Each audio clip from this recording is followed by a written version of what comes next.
What's up, guys? Welcome back to Capture the Chan. Today we're going to be discussing podcasting. 2020 has seen a rise in podcasts, and I myself have started a podcast. It's called the Dream Chasing 101 podcast, and so far we 21 episodes in, 21 separate guests, and yeah, it's been an interesting journey. And here are some of my tips and things that I think you should think about before starting a podcast. So firstly, you need to kind of have a rough idea as to the general topic of your podcast. What are you going to be covering?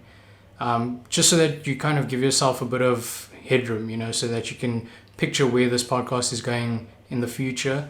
You don't want it to be something that's, really short term, unless that's exactly what you want. You only want to do the podcast for, the next month or so. But obviously, with everyone being at home, a lot of people have picked up podcasting as a way to stay connected to people. So keeping that in mind, just, choosing your topic and seeing if there's a future in it, and that will determine how long or short term your podcast will be.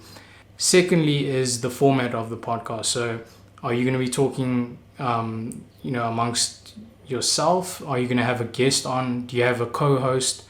And this is something very important, because when I started my podcast, the main thing I wanted was to have a different guest on, or try and have a different guest on every single episode, because that allows you to have a new, audience every single episode. So for instance, Dream Chasing 101 podcast, we've had 21 guests now, and 21 different people, 21 different audiences to appeal to.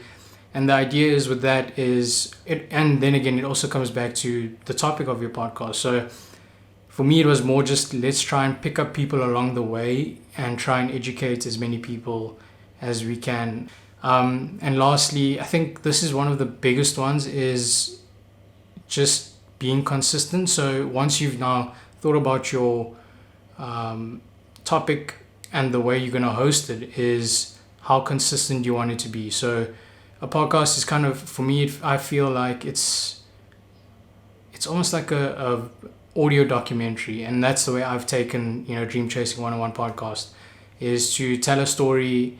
And it's almost like a series, you just want people to tune in every week. And if you go back when you were in high school and you used to, wait a week to watch the next episode of Prison Break, that's where I'm going with my podcast. So I think those are three very important things to think about before you're starting your podcast. So I think that kind of allows you to now think and brainstorm and get a clearer picture of what your podcast will be. And I think 2020 is the perfect time to start a podcast. And yeah, just if you still on the fence as to why or why not you should start one, I'll leave some links in below of videos that kind of inspired me to get my podcast up and running. So that's it. Thanks so much for watching, guys. I'll be posting some more tips on getting guests for your podcast and those kind of things. So be sure to hit that subscribe button, and I'll see you guys in the next one.